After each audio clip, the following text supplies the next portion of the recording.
मैं विनोद सर आज वर्ग 10वीं के अंतर्गत हिंदी संचयन पाठ्य पुस्तक का बचा हुआ पाठ हरिहर काका का शेष प्लॉट पूरा करने जा रहा हूँ। हाँ तो बच्चों, मैं उस दिन पढ़ाया था कि महंत कि ठकुरबाड़ी से महंत जी के पास से हरिहर काका के भाई लोग पहुंचकर हरिहर काका को मनाकर किसी तरह से वहां अपने घर ले गए।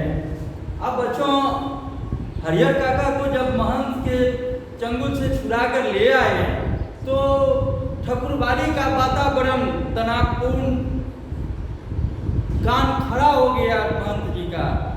इधर गांव के लोग भी किसी भावी घटनाओं को, भावी आशंकाओं को मद्देनजर रखते हुए हरिहर काका के भाई उनसे यह निवेदन करने लगे थे कि अपनी जमीन वे उन्हें लिख दे। अब देखिए बच्चों, हरिहर काका को महंत ने अपने पास ले गया था उस 15 बीघे जमीन को अपने नाम, ठकुरबाड़ी के नाम लिखवाने के लिए, और भाई लोग उस जमीन की लालच में आकर उस जमीन को बचाने के लिए हरिहर काका को किसी तरह मनाकर अपने घर ले आए। और घर लाने के बाद अब वे लोग महंत की तरह भाई लोग भी उनसे कहने लगे कि अपना जमीन मेरे नाम लिख दो। अब दोनों स्थिति को समझो बच्चों कि क्या परिस्थिति हो रही है। उनके सिवा उनका और अपना है ही कौन, इस विषय पर हरिहर काका ने एकांत में मुझसे काफी देर तक बात की। मुझसे मतलब मुझसे नहीं, लेखक से। मिथिलेश्वर जी लेखक हैं हरिहर काका पाठ के, उनसे हरिहर काका एकांत में बहुत देरों तक उनसे जमीन जायदाद, पारिवारिक ग्रामीण संबंधित हालात की जानकारी ली, एक दूसरे को नसीहत दी। अंततः हम इस निष्कर्ष पर पहुंचे कि जीते जी अपनी जायदाद का स्वामी किसी और को बनाना ठीक नहीं होगा। अंततः हरिहर काका निश्चय कर लिए कि मैं अपना जमीन किसी को नहीं लिखूंगा, मैं अपनी जमीन का स्वामी किसी को नहीं बनाऊंगा, मैं खुद रहूंगा। चाहे वह अपना भाई या का मंदिर का महंत ही क्यों न हो, चाहे अपना भाई हो या मंदिर का महंत हो, किसी को नहीं लिखेंगे। हमें अपने गांव और इलाके के कुछ लोग याद आए जिन्होंने अपनी जिंदगी में ही अपनी जायदाद अपने उत्तराधिकारियों या किसी अन्य को लिख दी थी, लेकिन इसके बाद उनका जीवन कुत्ते का जीवन हो गया, कोई उन्हें पूछने वाला नहीं रहा। हरिहर काका बिल्कुल अनपढ़ व्यक्ति हैं, फिर भी इस बदलाव को उन्होंने समझ लिया और यह निश्चय किया कि जीते जी किसी को जमीन नहीं लिखेंगे।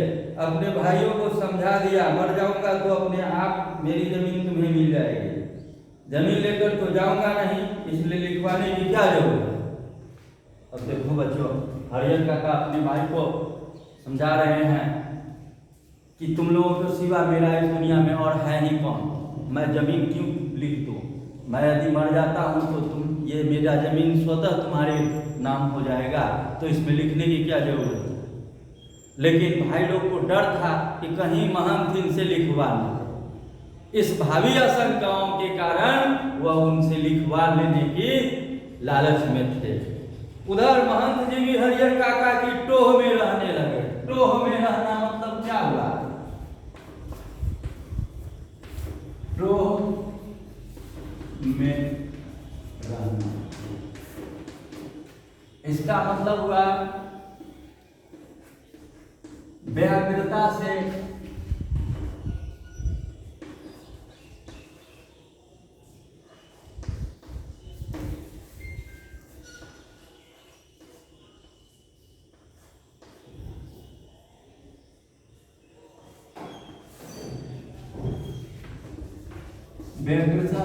प्रतीक्षा करना। उधर महंत जी टोह में रहने लगे, मतलब व्यग्रता से इंतजार करने लगे हरिहर काका की, कब मौका मिले, कब वो मिले।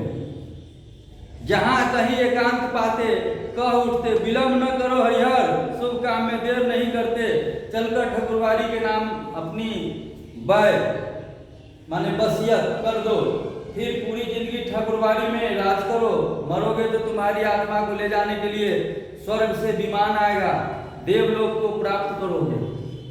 देखिए महंत जी अंधविश्वास का महाजाल हरिहर काका के ऊपर फैला रहे थे, परंतु हरिहर काका एक कुशल नाविक की तरह उससे बचने का बहुत तीव्र प्रयास कर रहे थे। महंत जी जब भी हरिहर काका को एकांत में मिलते कहते थे, क्या हरिहर देर कर रहे हैं, विलम्ब मत करो शुभ कार्य में, जल्दी से ठाकुरबाड़ी के नाम अपनी जायदाद कर दो, तो मरोगे तो स्वर्ग से विमान आएगा तुमको ले जाने के लिए। अगर जमीन रजिस्ट्री कर देने से 15 बीघा का ठाकुरबाड़ी से अगर ऊपर से विमान अगर नीचे आ जाए तो सब लोग इसी तरह से रजिस्ट्री करके विमान से स्वर्ग चल जाएंगे। अब आगे आइए, लेकिन हरिहर काका ना कहते और ना कहकर वे महंत जी को दुखी करना नहीं चाहते थे, क्योंकि भाई के परिवार से जो सुख सुविधाएं उन्हें मिल रही थी वे महंत जी की कृपा से ही, और हाँ तो उन्हें कहना है नहीं, क्योंकि अपनी जिंदगी में अपनी जमीन उन्हें किसी को नहीं लिखनी है। इस मुद्दे पर वे जागरूक हो गए। जागरूक होना का मतलब होता है अंधकार से ज्ञान की ओर प्रवेश करना, अंधकार से प्रकाश की ओर प्रवेश करना। जागरूक का मतलब ये होता है। हरिहर काका के साथ उनके घर के लोग, जो घर की महिलाएं जो उनके साथ व्यवहार करती थी, अब इस घटना के बाद सब सतर्क हो गए। सब हरिहर काका की जीहुजूरी में लगी रहती थी। हरिहर काका के भाई लोग को भी ये बात से डर हो गया कि अगर इसके साथ ऊंच नीच करेंगे तो यह जमीन किसी को लिख देगा, इसलिए व्यवहार में परिवर्तन आ गया। सब लोग उनकी खातिरदारी करने लगे और हरिहर काका भी इधर जागरूक हो गए। पहले चुपचाप सह लेते थे, जो सूखी रोटी मिलती थी खा लेते थे, परंतु जब से उन्होंने आंगन में थाली पटका और महंत जी के यहाँ गया और वहां से भाई लोग वापस लाए, उसके बाद इनके व्यवहार में परिवर्तन आ गया। और हरिहर काका भी अब पूरा जागरूक हो गए। वे समझ गए कि अब जब उनको नहीं तो भाई को रजिस्ट्री करना है और न तो ठाकुरबाड़ी के महंत जी को रजिस्ट्री करना है, जमीन किसी को नहीं लिखना है। पर बीतते समय के अनुसार महंत जी की चिंताएं बढ़ती जा रही थी। जाल में फंसी चिड़िया पकड़ से बाहर हो गई थी। महंत जी इस बात को सह नहीं पा रहे थे। महंत जी को लग रहा था कि हरिहर धर्म संकट में पड़ गया है। एक ओर वह चाहता है कि ठाकुर जी को लिख दो, किंतु दूसरी ओर भाई के परिवार के माया मोह में बंध जाता है। इस स्थिति में हरिहर काका का अपहरण कर जबरदस्ती उससे लिखवाने के अतिरिक्त दूसरा और कोई विकल्प नहीं। बाद में हरिहर स्वयं राजी हो जाएगा।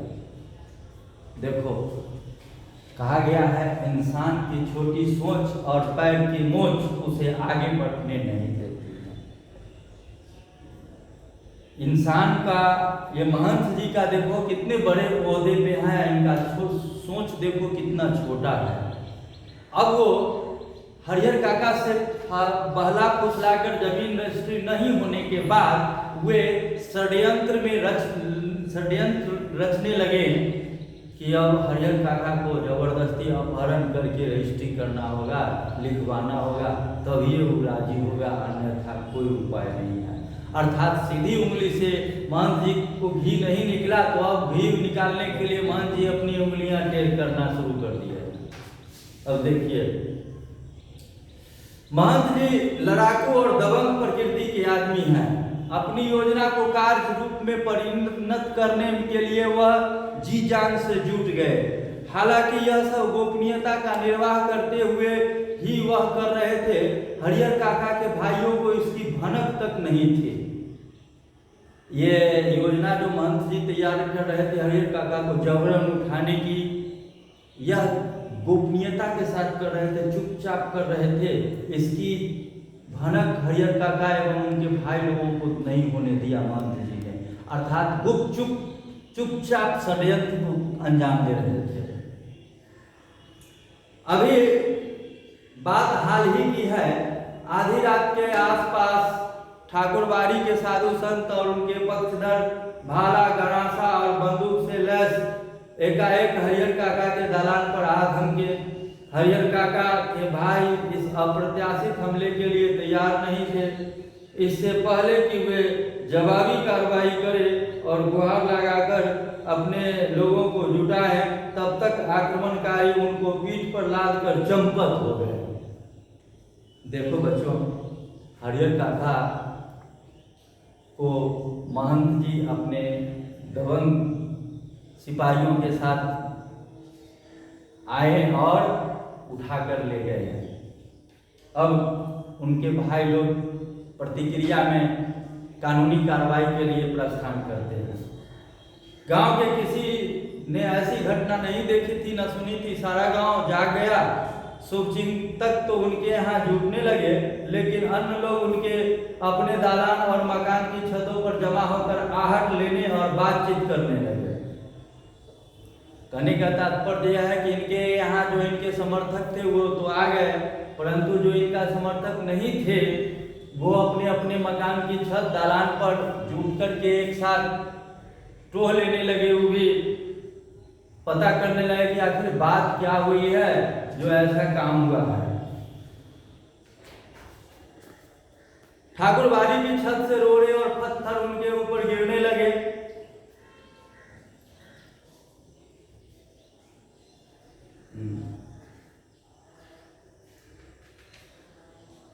वे भीतर भीतर होने लगे, अपने हथियार संभाले, लेकिन हथियार संभालने से पहले ही ठाकुरबाड़ी के कमरे की खिड़कियों से फायरिंग शुरू हो गई। एक नौजवान के पैर में गोली लग गई, वह गिर गया। उसके गिरते ही हरिहर काका के भाइयों के पक्षधर लोग भाग चले। सिर्फ वे तीनों भाई बचे रह गए।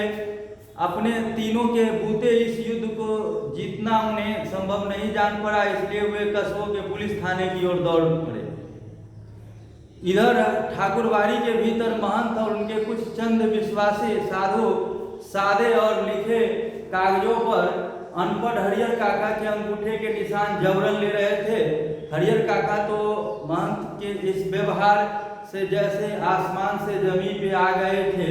उन्होंने अपने सपने में भी नहीं सोचा था कि महंत जी इस रूप में भी आएंगे। जिस महंत को आदरणीय एवं श्रद्धेय समझते थे, वह महंत अब उन्हें घृणित, दुराचारी और पापी नजर आने लगा था। अब वह उस महंत की सूरत भी देखना नहीं चाहते थे।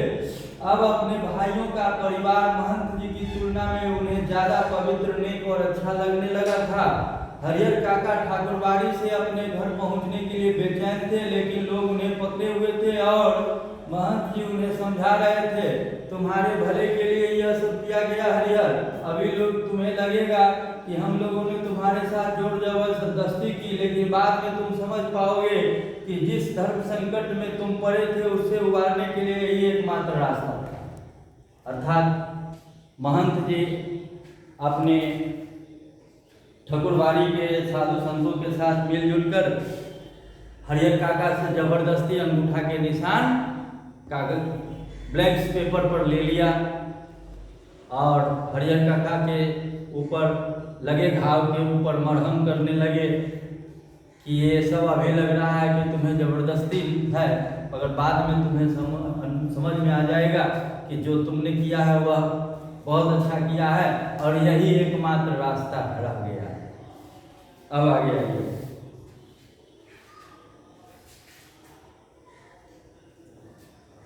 एक और ठाकुरबाड़ी के भीतर जबरन अंगूठे का निशान लेने और पकड़कर समझाने का कार्य चल रहा था, तो दूसरी ओर हरिहर काका के तीनों भाई सुबह होने से पहले ही पुलिस की जीप के साथ ठाकुरबाड़ी आ पहुंचे। जीप से तीनों भाई, एक दरोगा और पुलिस के 8 जवान उतरे। पुलिस इंचार्ज ने ठाकुरबाड़ी के फाटक पर आवाज लगाई, दस्तक दी, लेकिन अंदर से कोई जवाब नहीं आया। अब पुलिस के जवानों ने ठाकुरबाड़ी के चारों तरफ घेरा डालना शुरू किया। ठाकुरबाड़ी अगर छोटी रहती तो पुलिस के जवान आसानी से उसे घेर लेते, लेकिन विशालकाय ठाकुरबाड़ी को पुलिस के सीमित जवान घेर सकने में असमर्थ साबित हो रहे थे। फिर भी जितना संभव हो सका उसे रूप में घेरा उन्होंने डाल दिया और अपना अपना मोर्चा संभाल सुबह की प्रतीक्षा करने लगे। हरिहर काका के भाइयों ने सोचा था कि जब वे पुलिस के साथ ठाकुरबाड़ी पहुंचेंगे तो ठाकुरबाड़ी के भीतर से हमले होंगे और साधु संत रंगे हाथे पकड़े जाएंगे, लेकिन ऐसा कुछ भी नहीं हुआ। ठाकुरबाड़ी के अंदर से एक रोड़ा भी बाहर नहीं आया।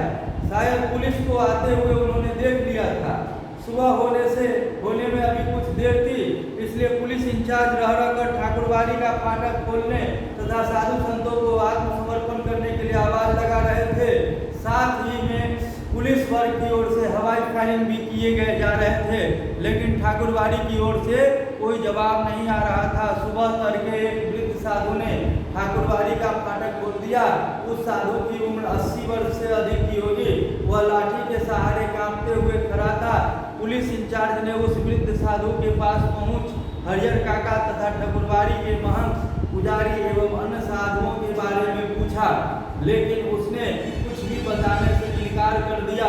पुलिस इंचार्ज ने कई बार उससे पूछा, डांट लगाई, धमकियां दी, लेकिन हर बार एक ही वाक्य कहता, मुझे कुछ मालूम नहीं। ऐसे वक्त पुलिस के लोग मारपीट का सहारा लेकर भी बात उगलवाते हैं, लेकिन उस साधु की बैग देखकर पुलिस इंचार्ज को महटिया जाना पड़ा। पुलिस इंचार्ज के नेतृत्व में पुलिस के जवान ठाकुरबाड़ी की तलाशी लेने लगे, लेकिन न तो ठाकुरबाड़ी के नीचे के कमरों में ही कोई पाया गया और न छत के कमरे में ही। पुलिस के जवानों ने खूब छानबीन की, उस वृद्ध साधु के अलावा कोई दूसरा ठाकुरबाड़ी में नहीं मिला। कहने का तात्पर्य है बच्चों कि महंत जी पुलिस को देखते ही हरिहर काका को एक कमरे में बंद करके वहां से सब भाग गए। अब देखिए, पुलिस चारों ओर से घेर लिया, प्रतीक्षा करने लगे कि लोग बाहर निकलेंगे, लेकिन कोई नहीं निकला। एक 80 वर्षीय वृद्ध साधु निकला, जिसे काफी पूछताछ करने के बाद पुलिस इंचार्ज ने उसे बूढ़ा जानकर छोड़ दिया। अब आगे चलिए। हरिहर काका के भाई चिंता, परेशानी, दुखद आश्चर्य से गिर गए थे। ठाकुरबाड़ी के महंत और साधु संत हरिहर काका को लेकर कहाँ भाग गए, अब क्या होगा। काफी पैसे खर्च कर पुलिस को लाए थे। पुलिस के साथ आने के बाद वह अंदर ही अंदर गर्व महसूस कर रहे थे। उन्हें लग रहा था कि अब भाई को वे आसानी से घर ले जाएंगे तथा साधु संतों को जेल भिजवा देंगे, लेकिन दोनों में से एक भी नहीं हुआ। ठाकुरबाड़ी के जो कमरे खुले थे उनकी तलाशी पहले से ली गई थी। बाद में जिन कमरों की चिटकिनियां बंद थी उन्हें भी खोलकर देखा गया था। एक कमरे के बाहर बड़ा सा ताला लटक रहा था। पुलिस और हरिहर काका के भाई सब वहीं एकत्र हो गए। उस कमरे की कुंजी की मांग वृद्ध साधु से की गई तो उसने साफ कह दिया कि मेरे पास नहीं है। जब उससे पूछा गया इस कमरे में क्या है, तो उसने जवाब दिया अनाज है। पुलिस इंचार्ज अभी यही सोच रहे थे कि इस कमरे का ताला खोलकर देखा जाए या छोड़ दिया जाए कि अचानक उस कमरे के दरवाजे के भीतर से किसी ने धक्का देना शुरू किया। पुलिस के जवान सावधान हो गए। ताला तोड़कर कमरे का दरवाजा खोला गया। कमरे के भीतर हरिहर काका जिस स्थिति में मिले उसे देखकर उनके भाइयों का खून खौल उठा। उस वक्त अगर महंत, पुजारी या अन्य नौजवान साधु उन्हें नजर आ जाते तो वे जीते जी उन्हें नहीं छोड़ते। हरिहर काका के हाथ पांव तो बांध ही दिए गए थे, उनके मुंह में कपड़ा ठूंस दिया गया था। हरिहर काका जमीन पर लुढ़कते हुए दरवाजे तक आए थे और पैर से दरवाजे पर धक्का लगाया था। काका को बंधन मुक्त किया, मुंह से कपड़े निकाले गए। हरिहर काका ने ठाकुरबाड़ी के महंत, पुजारी और साधुओं की काली करतूतों का पर्दाफाश करना शुरू किया कि वह साधु नहीं, डाकू, हत्यारे और कसाई है कि उन्हें इस रूप में कमरे में बंद कर गुप्त दरवाजे से भाग गए। उन्होंने कई सादे और लिखे हुए कागजों पर जबरन उनके अंगूठों के निशान ले लिए आदि। हरिहर काका ने देर तक अपने बयान दर्ज कराए। उनके शब्द से साधुओं के प्रति नफरत और घृणा व्यक्त हो रही थी। जीवन में कभी किसी के खिलाफ उन्होंने इतना नहीं कहा होगा जितना ठाकुरबाड़ी के महंत, साधुओं और पुजारी के बारे में कहा। अब हरिहर काका पुनः अपने भाइयों के परिवार के साथ रहने लगे थे। इस बार उन्हें दालान पर नहीं, घर के अंदर रखा गया था, किसी बहुमूल्य वस्तु की तरह संजोकर छिपाकर। उनकी सुरक्षा के लिए रिश्ते नाते में जितने सूरमा थे सबको बुला लिया गया था। हथियार जुटा लिए गए थे। 24 घंटे पहरे दिए जाने लगे थे। अगर किसी आवश्यक कार्यवश काका घर से गांव में निकलते थे तो 2, 4, 5 की संख्या में हथियारों से लैस लोग उनके आगे पीछे चलते रहते थे। रात में चारों तरफ से घेर कर सोते। भाइयों ने ड्यूटी बांट ली थी। आधे लोग सोते थे तो आधे लोग जाकर पहरा देते थे। इधर ठाकुरबाड़ी का दृश्य भी बदल गया था। एक से एक खूंखार लोग ठाकुरबाड़ी में आ गए थे। उन्हें देखकर ही डर लग रहा था। गांव के बच्चों ने तो ठाकुरबाड़ी की ओर जाना ही बंद कर दिया था। हरिहर काका को लेकर गांव प्रारंभ से ही 2 वर्ग में बंट गया था। इस नई घटना को लेकर दोनों तरफ से प्रतिक्रियाएं व्यक्त की जा रही थी। देखो बच्चों, अब हरिहर काका के कारण गांव 2 भाग में बंट गए थे। अब ये महंत जी और ठाकुरबाड़ी की को जुड़ जाने से गांव की प्रतिक्रिया और बदल गई। लोग तरह तरह की बातें, भावी आशंकाओं की बारे में सोचने लगे कि कब क्या क्या गुजरेगा, क्या हो जाएगा। अब हरिहर काका के साथ उनके सगे संबंधी हथियार लैस होकर के उनकी रक्षा में थे, तो उधर महंत जी अपने दरबार में तरह तरह के भयंकर खूंखार लोगों को आमंत्रण देके अपने ठाकुरबाड़ी में रखने लगे थे। लोग तरह तरह की बात उड़ाना शुरू कर दिया। और अब हरिहर काका एक सीधे साधे और भोले किसान की तरह अपेक्षा चतुर और ज्ञानी हो गए थे। वह महसूस करने लगे थे कि उनके भाई अचानक उनको जो आदर सम्मान और सुरक्षा प्रदान करने लगे हैं, उसकी वजह उन लोगों के साथ उनके सगे संबंधों का नहीं बल्कि उनके जमीन जायदाद है, अन्यथा वे उनको पूछते तक नहीं। इसी गांव में जायदादहीन भाई को कौन पूछता है। हरिहर काका को अब सब नजर आने लगा था। महंत की चिकनी चुपड़ी बातों के भीतर की सच्चाई भी अब वह जान गए थे। ठाकुर जी के नाम पर वह अपना और अपने जैसे साधुओं का पेट पालता है। उसे धर्म और परमार्थ से कोई मतलब नहीं। निजी स्वार्थ के लिए साधु होने और पूजा पाठ करने का ढोंग रचाया है। साधु के बारे में महंत, पुजारी और उनके अन्य सहयोगी लोभी, लालची और कुकर्मी है। छल बल कल किसी भी तरह धन अर्जित कर बिना परिश्रम किए आराम से रहना चाहते हैं। अपने घृणित इरादों को छिपाने के लिए ठाकुरबाड़ी को इन्होंने माध्यम बनाया है, एक ऐसा माध्यम जिस पर अविश्वास न किया जा सके। इसीलिए हरिहर काका ने मन ही मन तय कर लिया कि अब महंत को वे अपने पास फटकने नहीं देंगे, साथ ही अपनी जिंदगी में अपनी जायदाद भाइयों को भी नहीं लिखेंगे, अन्यथा फिर वह दूध की मक्खी हो जाएंगे। लोग निकाल कर फेंक देंगे, कोई उन्हें पूछेगा तक नहीं। बुढ़ापे का दुख बिताए नहीं बीतेगा। कहने का अर्थ यह है बच्चों कि हरिहर काका इस घटना से बहुत अधिक अकलमंद हो गए, क्योंकि उनमें एक निखार आ गई। जैसे इनके साथ दुर्व्यवहार हुआ, वैसे ये अनुभव हो गया कि मेरी सुरक्षा मेरे लिए नहीं बल्कि मेरी जमीन जायदाद के लिए मुझे मिला। लेकिन हरिहर काका कुछ सोच और रहे थे और वातावरण कुछ दूसरा ही तैयार हो रहा था। ठाकुरबाड़ी से जिस दिन उन्हें वापस लाया गया था, उसी दिन से उनके भाई और रिश्ते नाते के लोग समझाने लगे थे कि विधिवत अपनी जायदाद वे अपनी भतीजों के नाम लिख दे। वह अब तक ऐसा नहीं करेंगे तब तक महंत की गिद्ध दृष्टि उनके ऊपर लगे रहेगी। सिर पर मंडरा रहे तूफान से मुक्ति पाने के लिए उनके समक्ष अब यही एकमात्र रास्ता है। सुबह दोपहर शाम रात एक ही चर्चा, लेकिन हरिहर काका साफ नकार जाते, कहते मेरे बाद ही मेरी जायदाद इस परिवार को स्वतः मिल जाएगी, इसलिए लिखने की कोई अर्थ नहीं। महंत ने अंगूठे के जो जबरन निशान दिए हैं उनके खिलाफ मुकदमा हमने किया ही है। भाई जब समझाते समझाते हार गए तब उन्होंने डांटना और दबाव देना शुरू कर दिया।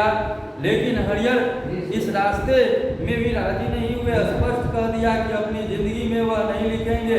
बस एक रात उनके भाइयों ने वही रूप धारण कर लिया जो रूप महंत और उनके सहयोगियों ने धारण किया था। हरियर काका को अपनी आंखों पर विश्वास नहीं हुआ। उनके वही अपने सगे भाई जो उनकी सेवा और सुरक्षा में तैयार रहते थे, उन्हें अपना अभिन्न समझते थे, जो उनकी नींद ही सोते और जागते थे, हथियार लेकर उनके सामने खड़े थे, कह रहे थे सीधे मन से कागज पर जहाँ जहाँ जरूरत है अंगूठे का निशान बनाते चलो, अन्यथा मार कर यहीं घर के अंदर गाड़ देंगे। गांव के लोगों को कोई सूचना तक नहीं मिल पाएगी। अगर पहले वाली बात होती तो हरियर काका डर जाते। अज्ञान की स्थिति में ही मनुष्य मृत्यु से डरते हैं। ज्ञान होने के बाद तो आदमी आवश्यकता पड़ने पर मृत्यु को वरण के लिए तैयार हो जाते हैं। हरियर काका ने सोच लिया कि ये सब एक ही बार उन्हें मार देंगे, वह ठीक होगा। लेकिन अपनी जमीन लिखकर रमेश्वर की विधवा की तरह शेष जिंदगी में घुट घुट कर मरे, यह ठीक नहीं होगा। रमेश्वर की विधवा को बहला फुसला कर उसके हिस्से की जमीन रमेश्वर के भाइयों ने लिखवा ली। शुरू में तो उसका खूब आदर सत्कार किया, सम्मान किया, लेकिन बुढ़ापे में उसे दोनों जून खाना तक नहीं देते, उन्हें अखरने लगा। अंत में तो उसकी यह दुर्गति हुई कि गांव के लोग देखकर सिहर जाते। हरियर काका को लगता है कि अगर रमेश्वर की विधवा ने अपनी जमीन नहीं लिखी होती तो अंत समय तक लोग उसके पांव पखारते होते। हरियर काका गुस्से में खड़े हो गए और गरजते हुए कहा, मैं अकेला हूँ, तुम सब इतने हो, ठीक है मुझे मार दो, मैं मर जाऊंगा, लेकिन जीते जी एक धूल जमीन भी नहीं तुम्हें नहीं लिखूंगा। तुम सब ठाकुरबाड़ी में मन से भी तनिक भी कम नहीं, देखते हैं कैसे नहीं लिखे वो। लिखना तो तुम्हें है ही, चाहे हंस के लिखो या रो के लिखो। अब बच्चों, जो काम उनके साथ महंत के ठाकुरबाड़ी ने किया वही काम इन लोगों के वही काम ठाकुर ये हरियर काका के साथ उनके भाई लोगों ने भी किया। हरियर काका अब ये प्लॉट हो गया। अब ये बच्चों, अब ये एक 2 पेज बच गया है, इसको आप अच्छी तरह से पढ़ के आएंगे, फिर इसका प्रश्न आंसर बनाएंगे। ये बहुत ही इंटरेस्टिंग कहानी है, दिलचस्प कहानी है, और प्रश्नों का उत्तर हल करोगे। धन्यवाद। मैं विनोद सर आज आप लोगों को हरियर काका का बचा हुआ प्लॉट पूरा करने जा रहा हूँ। तो उस दिन कल तक मैंने जो पढ़ाया था कि महंत जी अपने आदमियों के साथ आए, भाला गरासा हथियार से लैस होकर, और हरियर काका को दालान से जबरदस्ती उठा करके ठाकुरबाड़ी ले गए। अब यह है कि आक्रमणकारी उनको पीठ पर लादकर चंपत हो गए। गांव में किसी ने ऐसी घटना नहीं देखी थी, ना सुनी थी। सारा गांव जाग गया। शुभचिंतक तो उनके यहाँ जुटने लगे, लेकिन अन्य लोग अपने दालान और मकान की छतों पर जमा होकर आहट लेने लगे और बातचीत करने लगे। हरियर काका के भाई लोगों के साथ उन्हें ढूंढने निकले। उन्हें लगा कि यह महंत का काम है। वे मैं दल बल ठाकुरबाड़ी जा पहुंचे। वहां खामोशी और शांति नजर आई। रोज की भांति ठाकुरबाड़ी का मुख्य फाटक बंद था। वातावरण में रात का सन्नाटा और सुनापन व्याप्ता। उन्हें लगा यह काम महंत का नहीं, बाहर के डाकुओं का है। वे तो हट जाने की मोटी रकम लेकर ही हरियर काका को मुक्त करेंगे। देखो बच्चों, जब महंत जी अपने आदमियों के साथ हरियर काका को ले गए तो इनके परिवार के लोगों को भी भनक नहीं लगी, और ना तो गांव के लोगों को इसकी भनक लगी। जब हरियर काका को खोज में निकले तो लोग समझे कि शायद यह महंत का काम है, लेकिन ठाकुरबाड़ी पर जाने के बाद चुपचाप देखा तो लोगों ने समझा कि यह किसी और का काम है, शायद वे मोटी रकम लेकर ही हरिहर काका को मुक्त करेंगे। खोज में निकले लोग किसी दूसरे दिशा की ओर प्रस्थान करते कि इसी समय ठकुरबाड़ी के अंदर से बातचीत करने की सम्मिलित किंतु धीमी आवाज सुनाई पड़ी। सबके कान खड़े हो गए। उन्हें यकीन हो गया कि हरिहर काका इसी में है। अब क्या सोचना, वे ठकुरबाड़ी का फाटक पीटने लगे। इसी समय ठाकुरबाड़ी की छत से रोड़े और पत्थर उनके ऊपर गिरने लगे। वे तीतर बीतर होने लगे। अपने हथियार संभाले, लेकिन हथियार संभालने से पहले ही ठाकुरबाड़ी के कमरों की खिड़कियों से फायरिंग शुरू हो गई। एक नौजवान के पैर में गोली लग गई, वह गिर गया। उसके गिरते ही हरिहर काका के भाइयों के पक्षधर लोग भाग चले। सिर्फ ये 3 भाई बचे रह गए। अपने तीनों के बूते इस युद्ध को जीतना उन्हें संभव नहीं जान पड़ा, इसलिए वे कस्बे के पुलिस थाने की ओर दौड़ पड़े। देखो बच्चों, हरिहर काका के 3 भाई थे और उनके कुछ अपने शुभचिंतक लोग थे जो हरिहर काका की खोज में निकले थे। जब ठकुरबाड़ी के अंदर उन्हें बातचीत धीमी धीमी गति से बातचीत सुनाई दिया तो समझ गए कि हरिहर काका यहीं पर है। तो वो पीटने लगे दरवाजे को। दरवाजा को पीटने के बाद खिड़कियां खुली और उससे फायरिंग शुरू हो गया। छत पर से ईंटें रोड़े बरसाए जाने लगे। हरिहर काका के जो शुभचिंतक थे वे लोग वहां से भाग गए। अब 3 भाई ही बचे। इन लोगों ने 3 भाई ने सोचा कि अगर मैं तीनों भाई मिलकर युद्ध करूंगा तो हम हार जाएंगे और मारे भी जाएंगे। अतः उन्होंने थाने की ओर, पुलिस थाने की ओर प्रस्थान कर गए। तीनों भाई दौड़ते हुए थाने की ओर चले गए।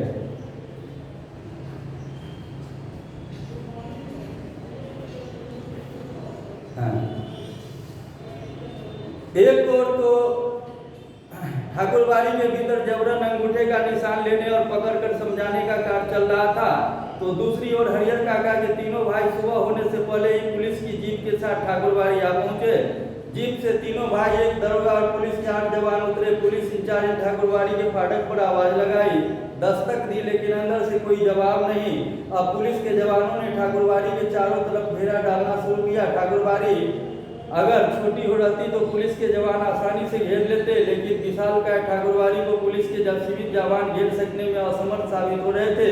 फिर भी जितना संभव हो सका उस रूप में उन्होंने घेरा डाल दिया और अपना अपना मोर्चा संभाल सुबह की प्रतीक्षा करने लगे। अर्थात पुलिस के जवानों ने ठाकुरबाड़ी को चारों ओर से नाकाबंदी कर दिया और सुबह की प्रतीक्षा करने लगे। हरिहर काका के भाइयों ने सोचा था कि जब वे पुलिस के साथ ठाकुरबाड़ी पहुंचेंगे तो ठाकुरबाड़ी के भीतर से हमले होंगे और साधु संत रंगों हाथों पकड़े लिए जाएंगे, लेकिन ऐसा कुछ भी नहीं हुआ। ठाकुरबाड़ी के अंदर से एक रोड़ा भी बाहर नहीं आया। शायद पुलिस को आते हुए उन्होंने देख लिया था। सुबह होने में अभी कुछ देर थी, इसलिए पुलिस इंचार्ज रह कर ठाकुरबाड़ी का फाटक खोलते और साधु संतों को आत्मसमर्पण करने के लिए आवाज लगा रहे थे। साथ ही पुलिस वर्ग की ओर से हवाई फायर भी किए जा रहे थे, लेकिन ठाकुरबाड़ी की ओर से कोई जवाब नहीं आ रहा। दोनों ओर से अर्थात महंत को उनके आदमियों सहित आत्मसमर्पण करने के लिए पुलिस ने आवाज लगाई, फायरिंग भी की, परंतु कोई इसका उत्तर ठाकुरबाड़ी की ओर से नहीं मिला। सुबह तड़के एक वृद्ध साधु ने ठाकुरबाड़ी का फाटक खोल दिया। उस साधु की उम्र 80 वर्ष से अधिक की होगी। वह लाठी के सहारे कांपते हुए खड़ा था। पुलिस इंचार्ज ने उस वृद्ध साधु के पास पहुंच हरिहर काका तथा ठाकुरबाड़ी के महंत पुजारी एवं अन्य साधुओं के बारे में पूछा, लेकिन उसने कुछ भी बताने से इनकार कर दिया। पुलिस इंचार्ज ने कई बार उससे पूछा, डांट लगाई, धमकियां दी, लेकिन हर बार ही एक ही वाक्य कहता, मुझे कुछ मालूम नहीं। ऐसे वक्त पुलिस के लोग मारपीट का सहारा लेकर भी बात उगलवाते हैं, लेकिन उस साधु की उम्र देखकर पुलिस इंचार्ज को महटिया जाना पड़ा। अर्थात एक 80 वर्ष का बूढ़ा लाठी के सहारे चलता हुआ मंदिर ठाकुरबाड़ी का दरवाजा खोल दिया। पुलिस इंचार्ज ने, दरोगा ने उससे पूछताछ की। उसने कहा कि मुझे कुछ भी पता नहीं। चाहते तो उसको मारपीट करके उगलवाते, सच उगलवाना उगलवा लेते, लेकिन उनकी बढ़ते उम्र को देखकर अंठिया दिए।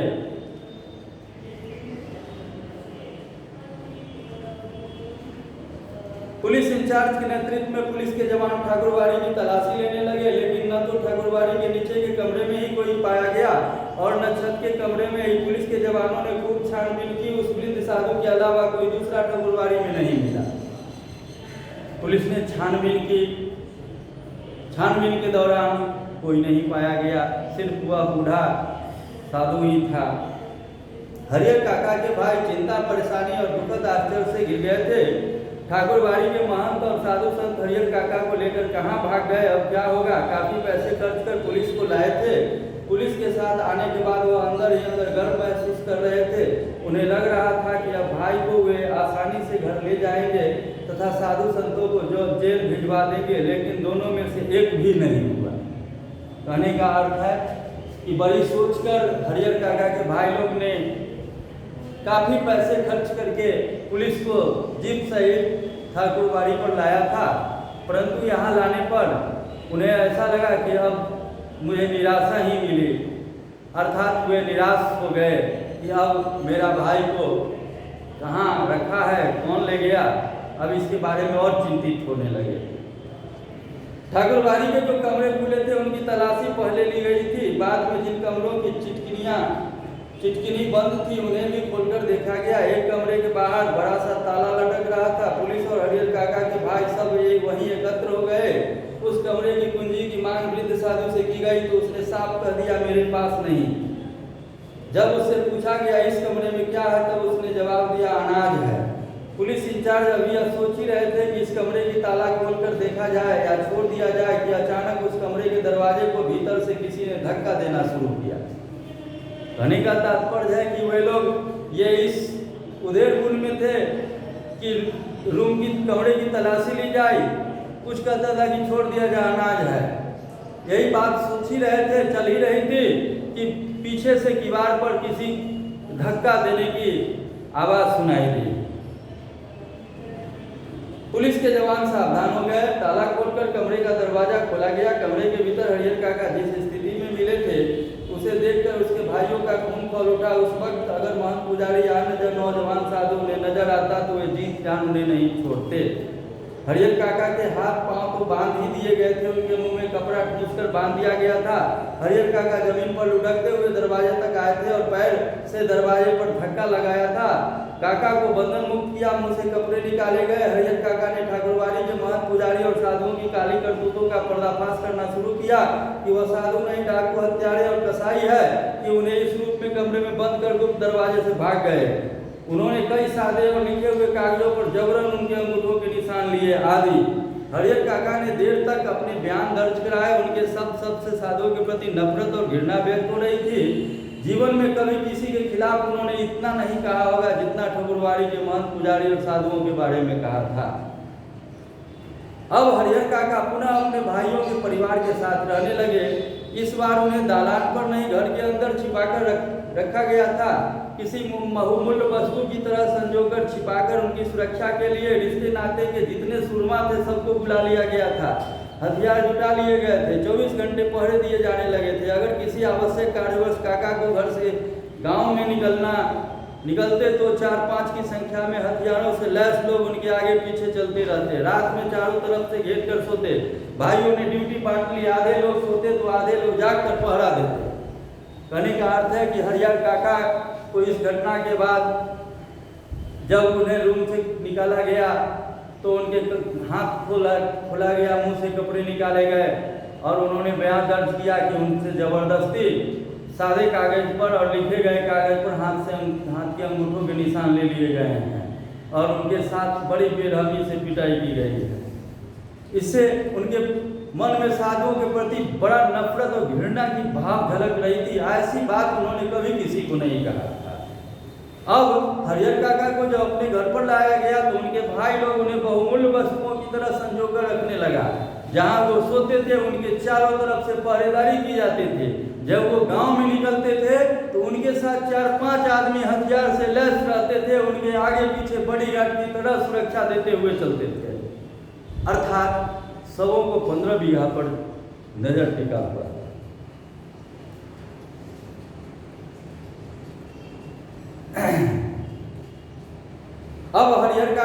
एक सीधे साधे और भोले किसान की अपेक्षा चतुर और ज्ञानी हो गए थे। वह महसूस करने लगे थे कि उनकी वजह से उन लोगों के साथ उनका सगे भाई का महसूस उनके भाई अचानक उनको जो आदर सम्मान और सुरक्षा प्रदान करने लगे हैं, उसकी वजह उन लोगों के साथ उनका सगे सब भाई संबंध नहीं बल्कि उनकी जायदाद है, अन्यथा उनको पूछते तक नहीं। इसी गांव में जायदादहीन भाई को कौन पूछता है। हरियर काका को अब सब नजर आने लगा था। महंत की चिकनी चुपड़ी बातों के भीतर की सच्चाई भी वह जान गए थे। ठाकुर जी के नाम पर वह अपना और अपने पैसे अपने जैसे साधुओं का पेट पालता है। उसे धर्म और परामार्थ से कोई मतलब नहीं। निजी स्वार्थ के लिए साधु होने और पूजा पाठ करने का ढोंग रचाया है। साधु के बांधने में महंत, पुजारी और उनके अनुसहयोगी लोभी, लालची और कुकर्मी है। छल बल कर किसी भी तरह धन अर्जित कर बिना परिश्रम किए आराम से रहना चाहते हैं। अपने घृणित इरादों को छिपाने के लिए ठाकुर जी को इन्होंने माध्यम बनाया है, एक ऐसा माध्यम जिस पर अविश्वास न किया जा सके। इसलिए हरिहर काका ने मन ही मन तय कर लिया कि अब महंत को वे अपने पास फटकने तक नहीं देंगे, साथ ही अपनी जिंदगी में अपनी जायदाद भाइयों को भी नहीं लिखेंगे, अन्यथा फिर वह दूध की मक्खी की हो जाएंगे। लोग निकाल कर फेंक देंगे, कोई उन्हें पूछेगा तक नहीं, बुढ़ापे का दुख बिताए नहीं बीतेगा। और हरिहर काका के बारे में और इस घटना से हरिहर काका अधिक सतर्क हो गए, अनुभवी हो गए, समझदार हो गए कि अगर मैं जमीन की रजिस्ट्री किसी को भी कर देता हूं तो मैं दूध की मक्खी के बराबर हो जाऊंगा। अपने ग्रामीण इलाका में उन्होंने देखा है कि सगे भाई जो जायदादहीन है, जो दूसरे के अपने भाई को भतीजे के नाम रजिस्ट्री कर दिए थे, बाद में उनकी हालात कुत्तों से भी बढ़कर बदतर हो गई थी। अतः हरिहर काका को ज्ञान हो गया था कि मैं जमीन जीते जी किसी को रजिस्ट्री नहीं करूंगा। अब आइए, लेकिन हरिहर काका कुछ सोच और रहे थे और वातावरण कुछ दूसरा ही तैयार हो रहा था। ठाकुरबाड़ी से जिस दिन उन्हें वापस लाया गया था, उसी दिन से उनके भाई और रिश्ते नाते के लोग समझाने लगे थे कि विधिवत अपनी जायदाद हुए अपने भतीजों के नाम लिख दो। वह जब तक ऐसा नहीं करेंगे तब तक महंत जी की गिद्ध दृष्टि उनके ऊपर लगी रहेगी। सिर पर मंडरा रहे तूफान से मुक्ति पाने के लिए उनके समक्ष अब एकमात्र ही रास्ता है। अब बच्चों देखो, हरिहर काका के सगे संबंधी जो भी आए थे, जो उनके शुभचिंतक थे, वे सब हरिहर काका को सलाह नसीहत देने लगे कि आप अपना जायदाद अपने भतीजे के नाम लिख दीजिए, क्योंकि आपके ऊपर महंत की गिद्ध दृष्टि है। आप यदि नहीं लिखेंगे तो महंत किसी भी समय आपको उठाकर ले जाएगा, आपके साथ फिर दुर्व्यवहार करेगा और आप जमीन रजिस्ट्री कर देंगे तो आपको कोई कुछ नहीं करेगा। अब देखिए, सुबह दोपहर शाम रात तक यही चर्चा, लेकिन हरिहर काका साफ नकारे जाते। कहते मेरे बाद तो मेरी जायदाद इस परिवार को स्वतः मिल जाएगी, इसलिए लिखने का कोई अर्थ नहीं। महंत ने अंगूठे के जो जबरन निशान लिए उनके खिलाफ मुकदमा हमने किया ही है। हरिहर काका ने अब के सगे संबंधी परिजन लोग जितने भी थे, वे सब हरदम एक ही बात कहते थे कि जमीन रजिस्ट्री कर दो। अतः उन्होंने दो टूक शब्द में साफ कह दिया कि मेरे बाद मेरा जायदाद तुम लोगों को स्वतः मिल जाएगा, तो इसमें रजिस्ट्री करने की क्या जरूरत है। अतः उन्होंने रजिस्ट्री करने से साफ इनकार कर दिया और कहा कि मेरे साथ जो महंत बदसलूकी किया है उसके खिलाफ मैंने मुकदमा कर दिया है, वह मुकदमे में फैसला हो जाएगा और वह दोषी हो जाएगा। भाई जब समझाते समझाते हार गए तब उन्होंने डांटना और दबाव देना शुरू किया, लेकिन काका इस रास्ते पर भी राजी नहीं हुए। स्पष्ट कह दिया कि अपनी जिंदगी में वह नहीं लिखेंगे। बस एक रात उनके भाइयों ने वही रूप धारण कर लिया जो रूप महंत और उनके सहयोगियों ने धारण किया था। हरिहर काका को अपनी आंखों पर विश्वास नहीं हुआ। उनके वही अपने सगे भाई जो उनकी सेवा और सुरक्षा में तैयार थे, उन्हें अपना अभिन्न समझते थे, जो उनकी नींद ही सोते और जागते थे, हथियार लेकर उनके सामने खड़े थे, कह रहे थे सीधे मन से कागज पर यहाँ जरूर जहाँ जहाँ जरूरत है अंगूठे के निशान बनाते चलो, अन्यथा मारकर घर के अंदर गाड़ देंगे, गांव के लोगों को भी सूचना तक नहीं मिलने पाएगी। अब देखो बच्चों, जो बदसलूकी दुर्व्यवहार महंत ने किया था उस 15 बीघा के लिए, वही दुर्व्यवहार उनके भाई अपने सगे भाई ने किया। एक रात जबरन उन्होंने उन पर हथियार तान दिया और कहा कि इस कागजात उसके सम्मुख, हरिहर काका के सम्मुख कुछ कागजात रख दिए और कहा कि जहाँ जहाँ अंगूठा का निशान जरूरत है वहाँ वहाँ लगाते चलो, अन्यथा काट कर इसी जगह इसी घर में गाड़ देंगे, गांव के लोगों को इसकी सूचना तक होने नहीं देंगे। अब देखिए हालात क्या रुख फिर बदलती है। अगर पहले वाली बात होती तो हरिहर काका डर जाते। अज्ञान की स्थिति में ही मनुष्य मृत्यु से डरते हैं। ज्ञान होने के बाद तो आदमी आवश्यकता पड़ने पर मृत्यु को वरण करने के लिए तैयार हो जाता है। कहने का तात्पर्य है कि हरिहर काका को इससे पहले भी महंत के साथ यह दुर्घटना हुई और भाई लोग भी वही दुर्घटना करने के लिए तैयार हो गए। अतः लोग डरते तब है जब तक अज्ञान में रहते हैं, और जब लोगों को ज्ञान हो जाता है तो वो डरना बंद कर देते हैं मृत्यु से। वो मृत्यु को वरण करने के लिए, गले लगाने के लिए, अपने ज्ञान रूपी तलवार से काटने के लिए तैयार हो जाते हैं। हरिहर काका ने सोच लिया कि ये सब एक ही बार उन्हें मार दे वह ठीक होगा, लेकिन अपनी जमीन लिखकर रमेश्वर की विधवा की तरह से जिंदगी में घुट घुट कर मरे, यह ठीक नहीं होगा। रमेश्वर की विधवा पहला फुसला कर उसके हिस्से की जमीन रमेश्वर के भाइयों ने लिखवा ली। शुरू में तो उसका खूब आदर मान सम्मान किया, लेकिन बुढ़ापे में उन दोनों जून खाना देते उन्हें घरने लगा। अंत में तो उसकी वह दुर्गति हुई कि गांव के लोग देखकर सिहर जाते। हरिहर काका को लगता है कि अगर रमेश्वर की विधवा ने अपनी जमीन नहीं लिखी होती तो अंत समय तक लोग उसके पांव पखाड़ते। कहने का अर्थ यह है बच्चों कि हरिहर काका के ही गांव में रमेश्वर नाम का एक व्यक्ति था। उसकी पत्नी भी रमेश्वर के मर जाने के बाद उसकी पत्नी विधवा हो गई। उसकी जमीन उसके सगे भाइयों ने सगे संबंधियों ने लिखवा लिया और उसकी वह दुर्गति की कि गांव के लोग देखकर सिहर जाते थे। अतः हरिहर काका ने जमीन इस घटना को देखकर लिखने के लिए कतई तैयार नहीं हुए। हरिहर काका गुस्से में खड़े हो गए, गरजते हुए कहा, मैं अकेला हूँ, तुम सब इतने हो, ठीक है मुझे मार दो, मैं मर जाऊंगा, लेकिन जीते जी एक धूर जमीन भी तुम्हें नहीं लिखूंगा। तुम सब ठाकुरबाड़ी के महंत पुजारी से तनिक भी कम नहीं हो।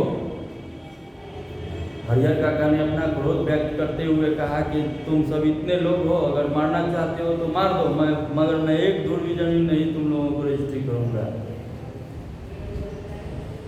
तुम लोग ठाकुरबाड़ी के महंत से जरा भी कम नहीं हो, बल्कि उससे बढ़ चढ़ करके देखते हैं कैसे नहीं लिखे। वो लिखना तो तुम्हें है ही, चाहे हंस के लिखो या गा के लिखो। इस प्रकार उन्हें धमकाता है, भाई लोग तुम्हें किसी भी परिस्थिति सूरत में जमीन लिखना ही पड़ेगा। हरिहर काका के साथ उनके भाइयों की हाथापाई शुरू हो गई। हरिहर काका अब तक घर से निकलकर बाहर गांव में भाग जाना चाहते थे, लेकिन उनके भाइयों ने उन्हें मजबूती से पकड़ लिया था। प्रतिकार करने पर वे प्रहार भी करने लगे थे, लेकिन हरिहर काका कई लोगों से जूझ सकने में असमर्थ थे। फलस्वरूप उन्होंने अपनी रक्षा के लिए खूब जोर जोर से चिल्लाना शुरू कर दिया। अब भाइयों को चेत आया कि मुंह तो उन्हें पहले ही बंद कर देना चाहिए था। उन्होंने तत्क्षण उन्हें पटक कर उनके मुंह में कपड़ा ठूस दिया, लेकिन ऐसा करने से पहले ही काका को जब आवाज गांव में पहुंच गई थी। टोला पड़ोस के लोग दालान में जुटने लगे थे। ठाकुरबाड़ी के पक्षधर के माध्यम से तत्काल यह खबर महंत जी तक भी चली गई, लेकिन वहां उपस्थित हरिहर काका के परिवार और रिश्ते नाते के लोग गांव के लोगों को समझा देते कि अपने परिवार का निजी मामला है, इससे दूसरों को क्या मतलब। लेकिन महंत जी ने वह तत्परता और फुर्ती दिखाई जो काका के भाइयों ने भी नहीं दिखाई थी। वह पुलिस की जीप के साथ आ धमके। पुलिस आने के बाद निजी मामलों का सवाल खत्म हो गया। घर तलाशी शुरू हुई। फिर हरिहर काका को उससे भी बदतर हालत में बरामद किया, जिस हालत में ठाकुरबाड़ी से उन्हें बरामद किया गया था। देखो बच्चों, अब परिस्थिति कैसी मोड़ लेती है। उस 15 बीघे के कहते महंत जी ने उन्हें बांध दिया, मुंह में कपड़ा ठोस दिया और जबरन अंगूठा का निशान दिया। यही काम उनके भाई लोगों ने उस 15 बीघा की खातिर किया। उस समय में इसकी भनक महंत जी तक तुरंत आग के समान पहुंच गई और महंत जी ने वो तत्परता दिखाई। वो तुरंत थाने पहुंचा और पुलिस दल पहुंच गए और हरिहर काका के घर में पर हाजिर हो गए। और उनके घर की तलाशी ली गई। तलाशी लेने के बाद हरिहर काका को उससे भी बदतर हालत में पाया गया। अब देखिए, बंधन मुक्त होने और पुलिस से सुरक्षा पाने के बाद उन्होंने बताया कि उनके भाइयों ने उनके साथ बहुत जुल्म अत्याचार किया है, कि जबरन अनेक कागजातों पर उनके अंगूठों के निशान ले लिए हैं, उन्हें खूब मारा पीटा है, कि उनकी कोई भी दुर्गति बाकी नहीं छोड़ी है, कि अगर और थोड़ी देर तक पुलिस नहीं आती तो उन्हें जान से मार देते।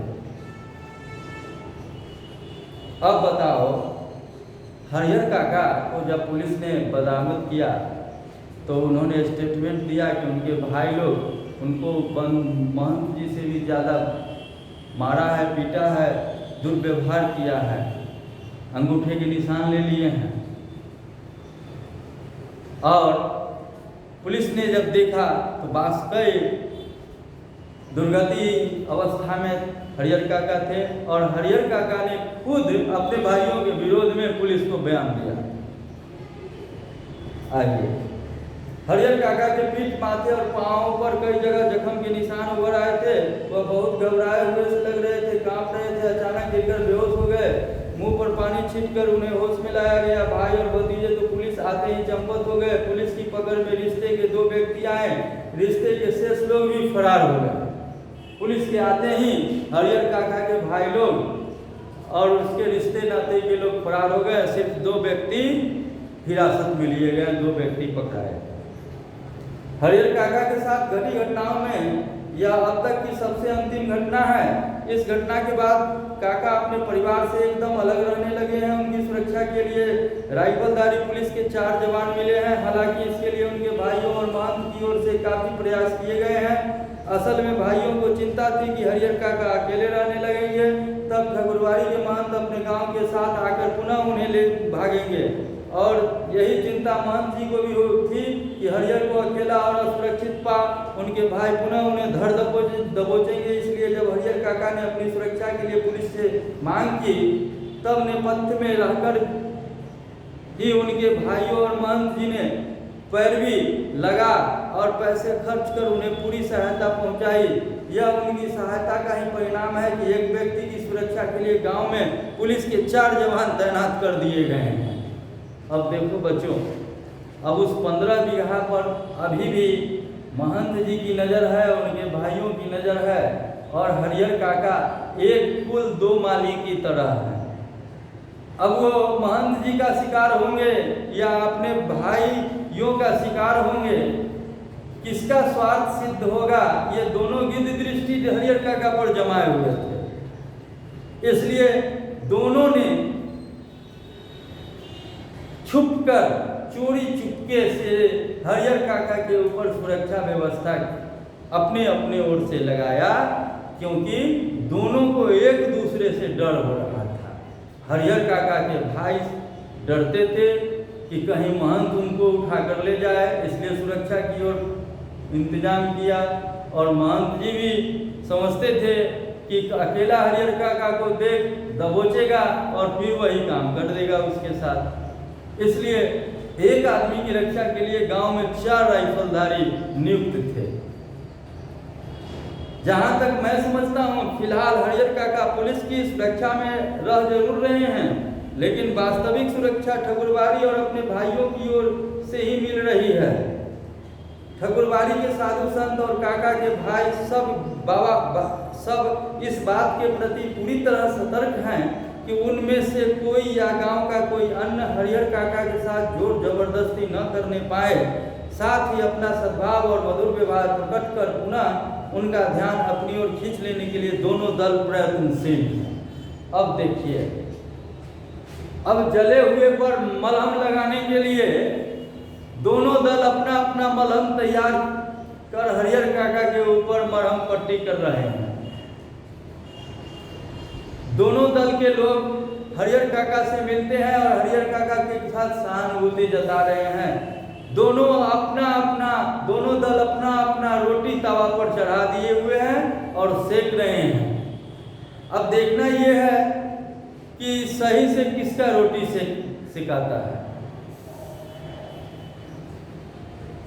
गांव में एक नेताजी हैं, वह न तो कोई नौकरी करते हैं और न खेती गृहस्थी, फिर भी 12 महीने मौज उड़ाते रहते हैं। राजनीति की जादुई छड़ी उनके पास है। उनका ध्यान हरिहर काका की ओर जाता है। वह तत्काल गांव के कुछ विशिष्ट लोगों के साथ उनके पास पहुंचते हैं और यह प्रस्ताव रखते हैं कि उनकी जमीन में हरिहर उच्च विद्यालय नाम से एक हाई स्कूल खोला जाए। इससे उनका नाम अमर हो जाएगा, उनकी जमीन का सही उपयोग होगा और गांव के विकास के लिए एक स्कूल मिल जाएगा। लेकिन हरिहर काका के ऊपर तो अब कोई भी दूसरा रंग चढ़ने वाला नहीं था। नेताजी भी निराश होकर लौट जाते हैं।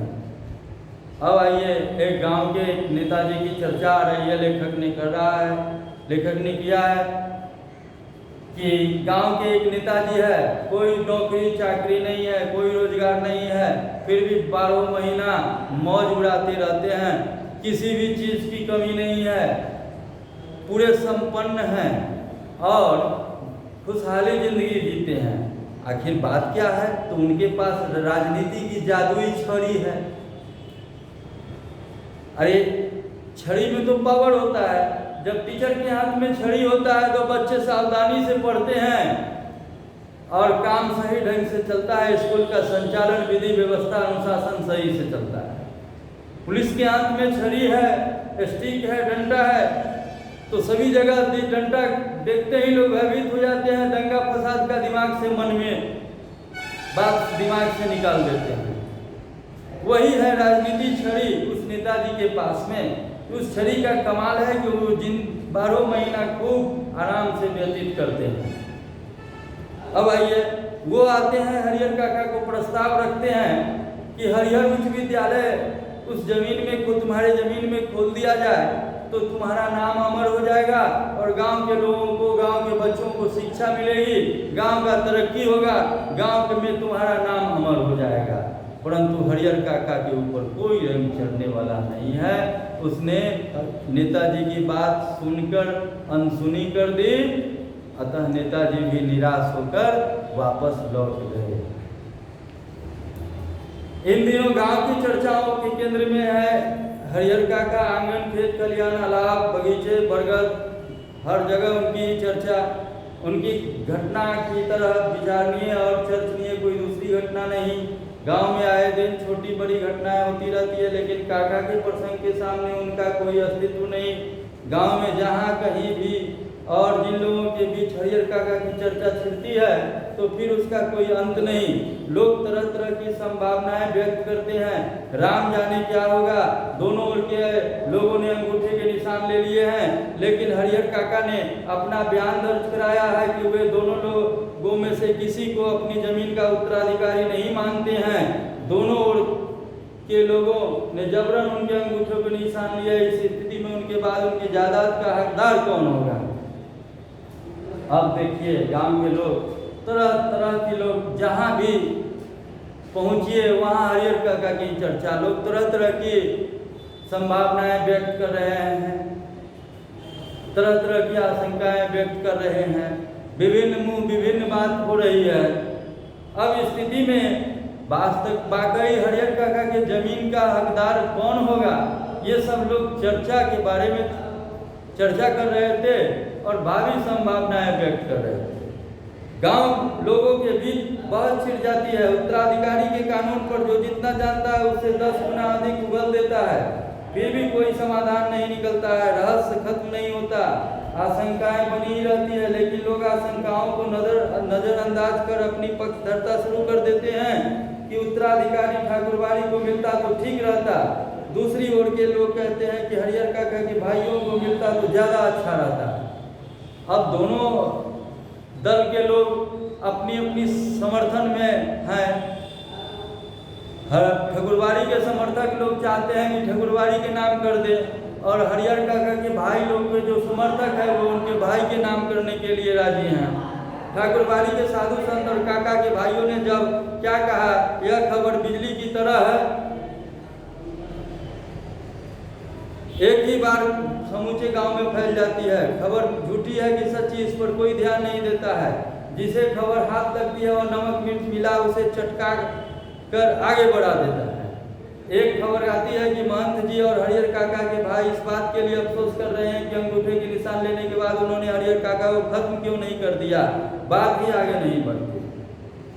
देखिए, गांव के लोग तरह तरह के लोग होते हैं, तरह तरह की विचारधाराएं हैं। जिनको जो खबर मिलता है वो कुछ उसमें अपने ओर से लगा के अगला को कह देते हैं, अगला कुछ सुन लेता है, उसको कुछ लगा के आगे बढ़ा देता है।